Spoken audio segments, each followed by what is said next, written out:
श्री कृष्ण।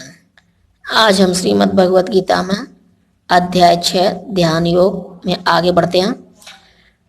भगवत गीता में 2.59 में कहा गया है, जहां अन्यों को विषय भोग से दूर रहने के लिए बात किया जाता है, वहीं भगवत भक्त भगवत रसास्वादन के कारण इंद्रिय तृप्ति से स्वतः विरक्त हो जाता है। भक्त को छोड़कर अन्य किसी को इस अनुपम रस का ज्ञान नहीं होता। विगत भी पूर्ण कृष्ण भावना भावित हुए बिना मनुष्य निर्भय नहीं हो सकता। बद्ध जीव अपनी विकृति स्मृति अथवा कृष्ण के साथ अपने शाश्वत संबंध की विस्मृति के कारण भयभीत रहता है। भागवत का 11.2.37 का कथन है, कृष्ण भावना भावित व्यक्ति ही योग का पूर्ण अभ्यास कर सकता है, और चूंकि योगाभ्यास का चरम लक्ष्य अंतकरण में भगवान का दर्शन पाना है, अतः कृष्ण भावना भावित व्यक्ति पहले ही समस्त योगियों में श्रेष्ठ होता है। यहाँ पर वर्णित योग विधि के नियम तथा कथित लोकप्रिय योग समितियों से भिन्न है। इस प्रकार शरीर, मन तथा कर्म में निरंतर संयम का अभ्यास करते हुए संयमित मन वाले योगी को इस भौतिक अस्तित्व की समाप्ति पर भगवत धाम की प्राप्ति होती है। पर अब योगाभ्यास के चरम लक्ष्य का स्पष्टीकरण किया जा रहा है। योगाभ्यास किसी भौतिक सुविधा की प्राप्ति के लिए नहीं किया जाता। इसका उद्देश्य तो भौतिक संसार से विरक्ति प्राप्त करना है। जो कोई इसके द्वारा स्वास्थ्य लाभ चाहता है या भौतिक सिद्धि प्राप्त करने का इच्छुक होता है, वह भगवत गीता के अनुसार योगी नहीं है। नहीं भौतिक अस्तित्व की समाप्ति का अर्थ शून्य में प्रवेश है, क्योंकि यह कपोल कल्पना है। भगवान की सृष्टि में कहीं भी शून्य नहीं है। उल्टे भौतिक अस्तित्व की समाप्ति से मनुष्य भगवत धाम में प्रवेश करता है। भगवत गीता में भगवत धाम का भी स्पष्टीकरण किया गया है कि वह स्थान है जहाँ न सूर्य की आवश्यकता है, न चांद या बिजली की। आध्यात्मिक राज्य के सारे लोग उसी प्रकार से स्वतः प्रकाशित होते हैं जिस प्रकार सूर्य द्वारा यह भौतिक आकाश। वैसे तो भगवत धाम सर्वत्र है, किंतु चिन्मय व्योम तथा उसके लोकों को ही परम धाम कहा जाता है।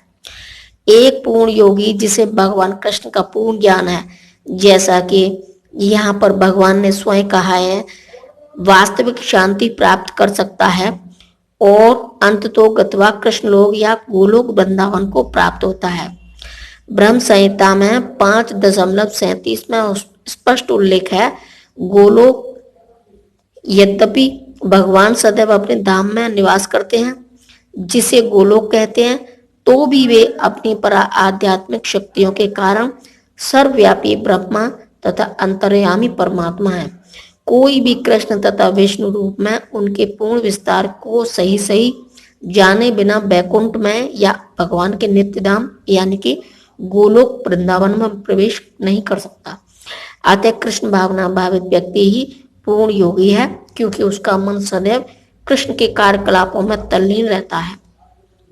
वेदों में श्वेताश्वर उपनिषद 3.8 में भी हम यह पाते हैं कि केवल भगवान कृष्ण को जानने पर जन्म तथा मृत्यु को पथ को जीता जा सकता है। दूसरे शब्दों में योग की पूर्णता संसार से मुक्ति प्राप्त करने में है, इंद्रजाल अथवा व्यायाम के कर्तव्यों द्वारा अबोध जनता को मूर्ख बनाने में नहीं।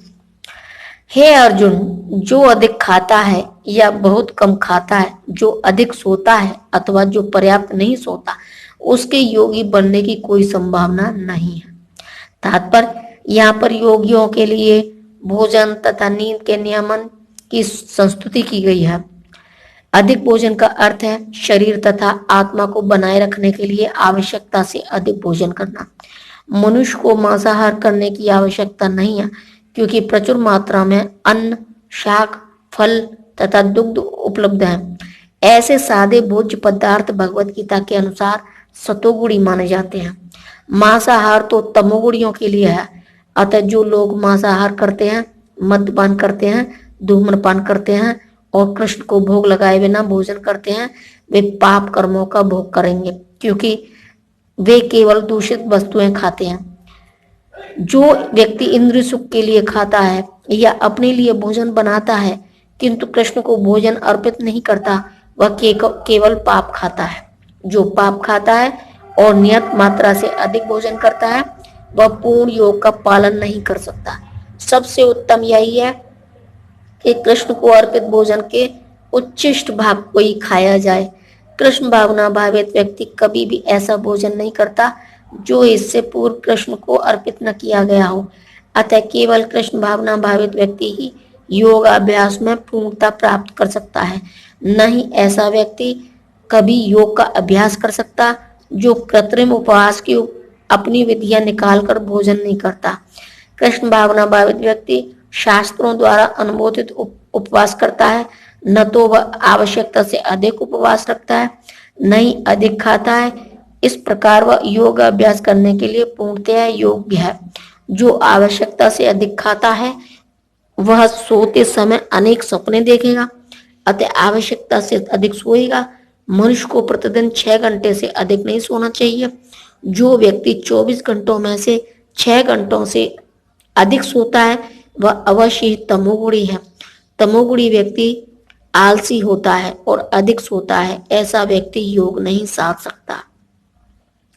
जो खाने, सोने, आमोद प्रमोद तथा काम करने की आदतों में नियमित रहता है वह योगाभ्यास द्वारा समस्त भौतिक कलेशों को नष्ट कर सकता है।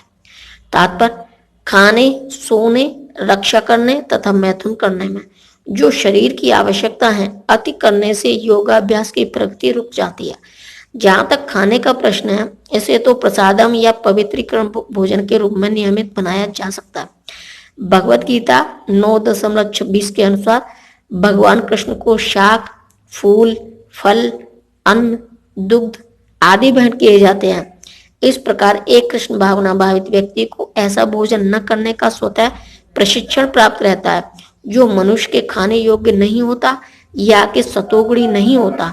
जहां तक सोने का प्रश्न है कृष्ण भावना भावित व्यक्ति कृष्ण भावनामृत में कर्म करने में निरंतर सतर्क रहता है।